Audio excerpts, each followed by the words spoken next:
Gina Carano is canceled and then quickly re-signs with the Daily Wire, the Senate impeachment hearings, and how we as Christians react to the news of Ravi Zacharias.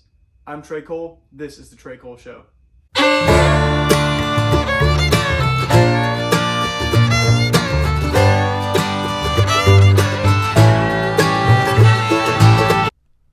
So last week, Gina Carano was canceled and released from Lucasfilms and Disney Plus's Star Wars series, The Mandalorian, and then she quickly re-signed with the Daily Wire after being dropped from both of those and from her agent. So who is Gina Carano and why does this matter? So Gina Carano originally was an MMA fighter. She was 12-1, and she was known as kind of the face of women's MMA. And so from that, she was in a few movies and then was signed on to The Mandalorian, which has obviously been a huge hit, right? And so she has come under fire recently because of some of her tweets and because of her support of President Trump. And so it has been said that she's had kind of a target on her back since November when she tweeted about needing more election security. She's been very outspoken about her conservative beliefs, and that has put her in some hard spots. But she hasn't shied away from that. She's been very open and very forthcoming about that. And most notably, and most recently, she made a tweet comparing Republicans and conservatives of today to Jews during the Holocaust.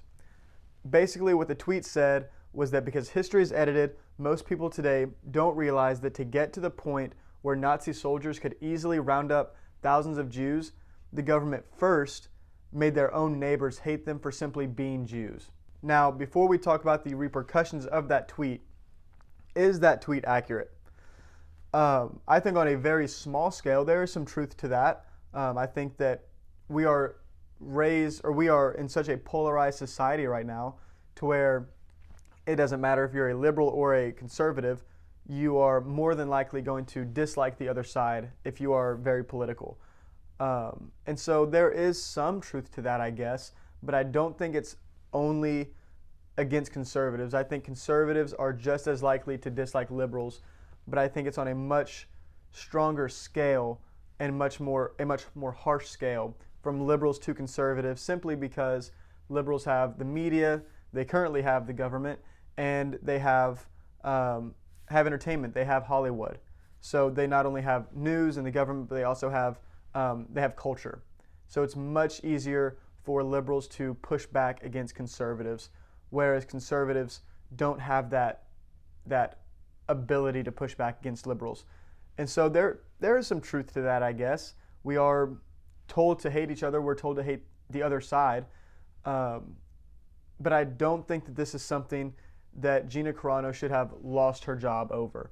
I think you can dislike her. I think you can dislike what she says, but I don't think that really gives any reason to fire her or to hate her. But that was kind of the last straw of what she had said. She had previously been told to put her pronouns in her bio for Twitter, and instead of putting she, her, or whatever, she put beep, bop, boop, and apparently that was taken as a very anti-transgender sentiment, when in reality it wasn't. And there were people from the transgender community actually coming to her defense and saying that they weren't offended by it and that it wasn't anything against transgender rights. And she said that as well, and she said that it was just a kind of a joke because of the fact that she was pushed to do this. She wasn't just going to bow down to the culture and to something that she didn't believe in. And so it wasn't anything against transgender rights or anything like that, but it was taken that way. And then again with the support of Donald Trump, and then the saying that we needed more secure elections, and then this being the final straw, her comparing present-day conservatives to Jews of the Holocaust. And so she was released, but literally the next day, after losing her job as one of the stars of The Mandalorian, after being dropped from her agent, she was signed with the Daily Wire. So that's exciting for me because I'm a subscriber to the Daily Wire, so I'm going to get to see the film that she will be producing and starring in. So that'll be very exciting. The next day she signed with them. The Daily Wire's Ben Shapiro's kind of organization. It's him, Michael Knowles, Andrew Klavan. They've kind of got their podcast that they do every day. And then they're also starting to put out films. So they've put out 2 films. Both are really good. Highly recommend going to watch them. But you do have to be a Daily Wire, like all access pass or premier access. So you have to pay for that to be able to watch those. But they are beginning to engage in the culture war. They're beginning to fight back against the liberal establishment that has for so long had a stranglehold on movies, on entertainment. So Gina Carano has signed with them and is going to produce and star in her own movie with the Daily Wire. So that'll be very interesting to see how that goes. I'm excited about that because I like the Daily Wire. I love Ben Shapiro and Michael Knowles and what they do. So I'm excited to see her come alongside of them and see if they can really begin to change the culture. And so that was kind of the Twitter news that really took everyone by storm this week, was Gina Carano's tweet and then her being fired and then her being signed and her going from being canceled to being uncanceled very quickly.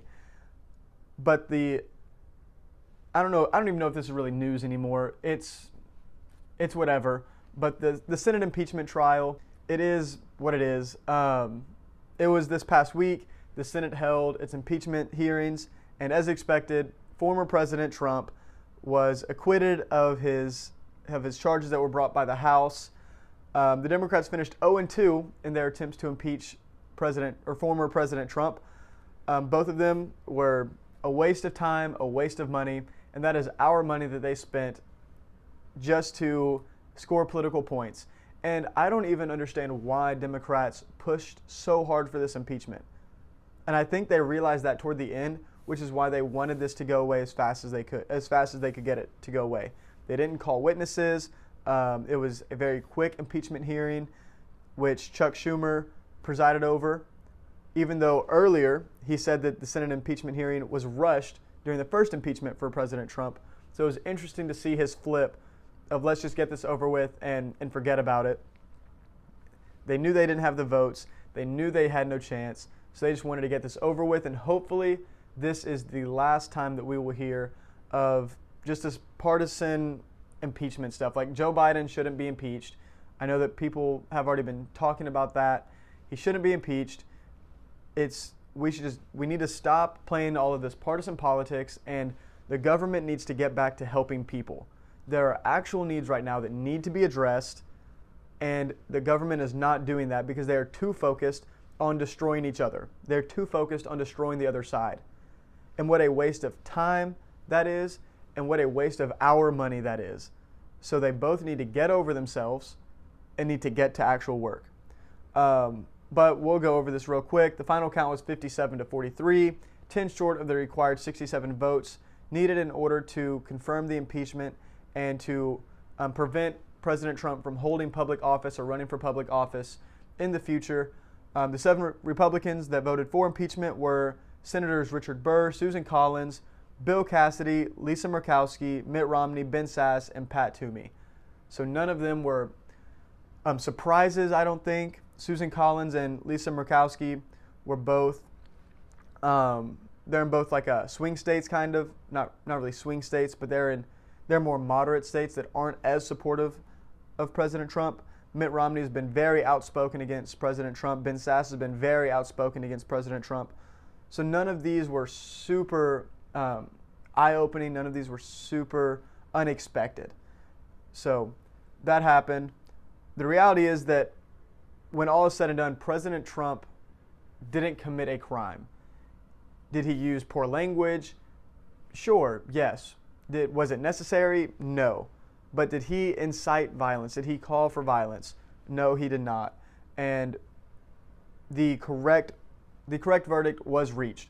He should not have been impeached in the House, and the impeachment should not have been confirmed in the Senate, and it wasn't.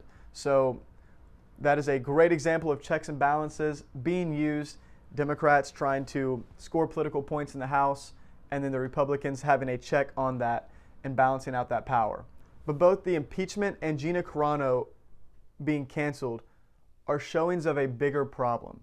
And that problem is that certain groups can say and do things with no repercussions, but other groups, the opposite groups, are not given that same ability. So for years, Democrats have publicly called Trump literally Hitler, have called conservatives Nazis, and have used charged language that led to violence.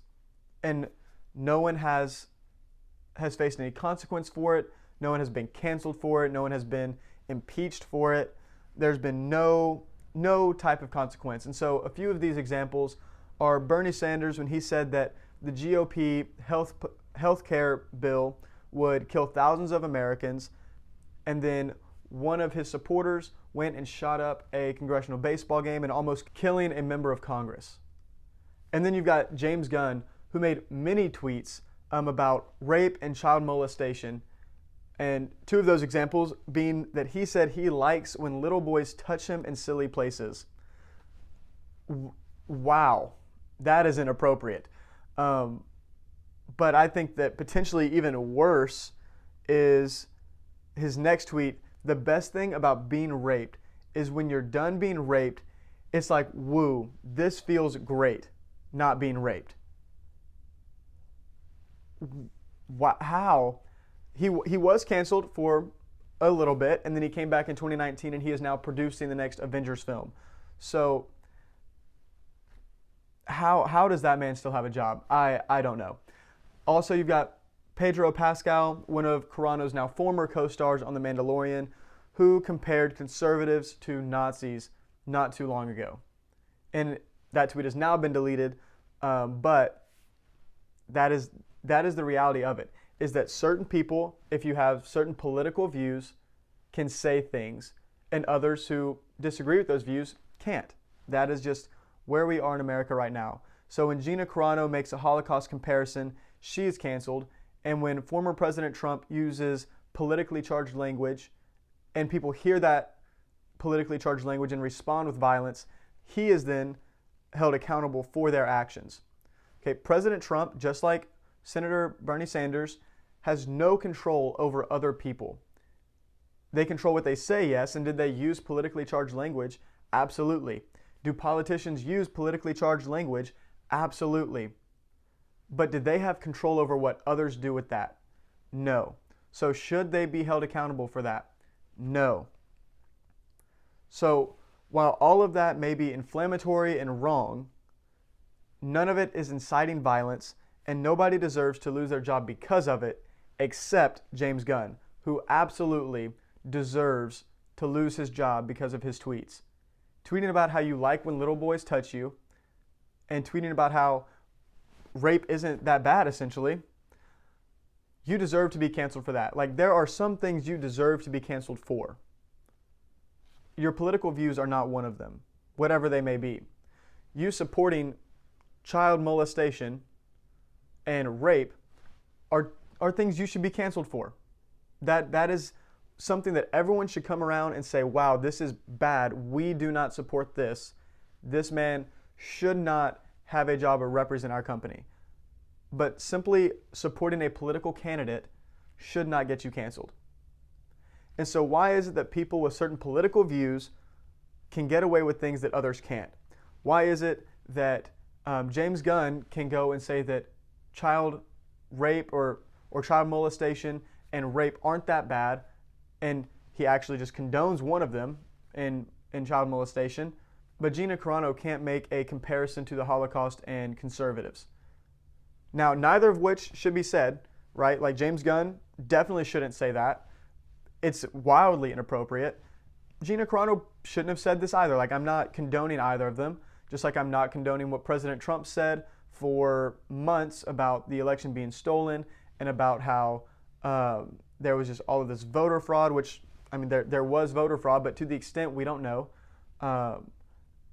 And then also, just like Bernie Sanders, saying that the GOP healthcare bill was going to kill thousands of Americans, he shouldn't be held accountable for the actions of others. So what the impeachment and the Gina Carano cancellation have shown us is there are deeper issues in our country right now, and that is just the pure hatred of one another for our disagreement on politics. And so there is too much hate in our country.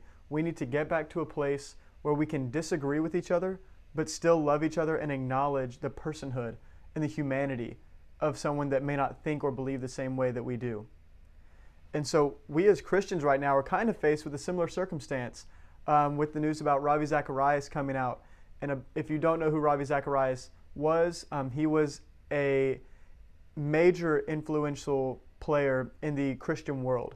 He, like when you think of prominent Christians in the world, you think of Billy Graham, and then right under that you think of Ravi Zacharias.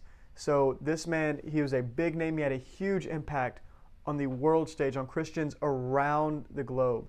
And so over the past week, there have been investigations that have finished up and they have released their findings. And I'm not going to go into all of the details about what was found, but essentially what was found is not good. He had sexual misconduct with many different people, oftentimes for money, and that money was brought in structurally through his organization. So there are a lot of really big issues, not only with him right now in the investigation, but also with his organization. But for us as Christians, how do we respond to what is coming out? And I think that the way that we need to respond is with self-reflection and is with humility, seeing that even someone as high up and just glorified and adored and looked up to as Ravi Zacharias was, he was still a person that was capable of failure. And he reached that capability. He did fail. And so who are we to believe that we are above different sins? Who are we to look at others and think, man, I could never do that? Because I know that I used to be like that. In high school, I was that same way. I would see the way that people live their life, and I would say, man, I could never commit that sin. That is just too far gone. That is too far for me to ever go. I could never do that. And then a year later, there I was committing that sin. And looking back and thinking, wow, how prideful was I to assume that I could never fall like that, fall like someone else did. And so that's how we need to respond to this news of Ravi Zacharias, is thinking, man, this guy who we looked up to, who was a leader in the faith, he failed. He fell far. So who are we to believe that we are above different sins? Who are we to believe that we can never commit certain sins or fall as far as he did or others do? So I think this should be a really big reminder to us as Christians that we are no better than anyone else, whether they are a Christian or not, and we are no farther along, or we are no more incapable of sin than anyone else. There's no sin that is too far gone for us to fall into. Because I guarantee you, Ravi Zacharias probably never thought that he would be in this kind of sin that he was found to be in. But through what I'm assuming was pride, he allowed himself to fall into that. So I think that we as Christians should learn from this and should hold ourselves to that standard constantly. We should constantly be reflecting on who we are and our relationship with Christ and if we are pursuing him. And we should be asking God to reveal small sins in our lives so that we can address those and we can give those over to him. Because when we don't do that, those small sins begin to add up and build on each other. And then you turn around and you see yourself doing what just a short time ago you said you could never do, and what you look down on others for doing. So I think this is a big reminder, a big wake-up call for Christians to not grow prideful, to not believe that you are above committing certain sins, and to constantly be re-examining and checking yourself and your faith and ensuring that you are pursuing Christ.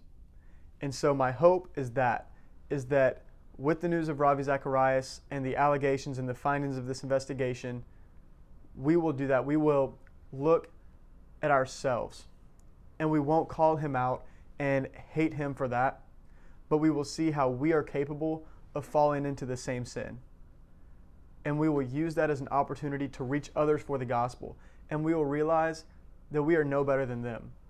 We will realize that we need Christ just as much, if not more, than others do.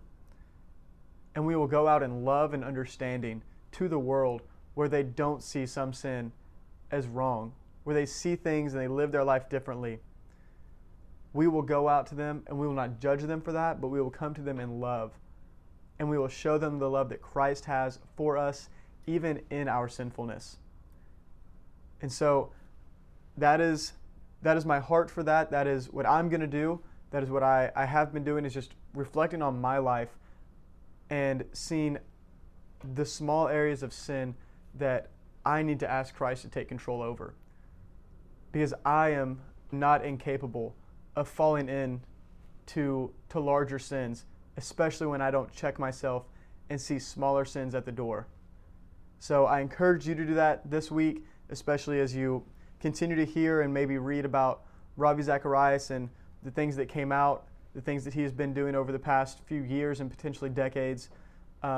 Reflect on yourself and, man, praise God that even in our sin, God still loves us and he has still redeemed us. So take that as an encouragement and also a challenge to be thankful for what Christ has done for us on the cross and be thankful for his power in defeating death, but also don't grow complacent, don't grow prideful, and always be examining yourself to make sure that you are not allowing yourself to fall into sin. I'm Trey Cole. This is The Trey Cole Show.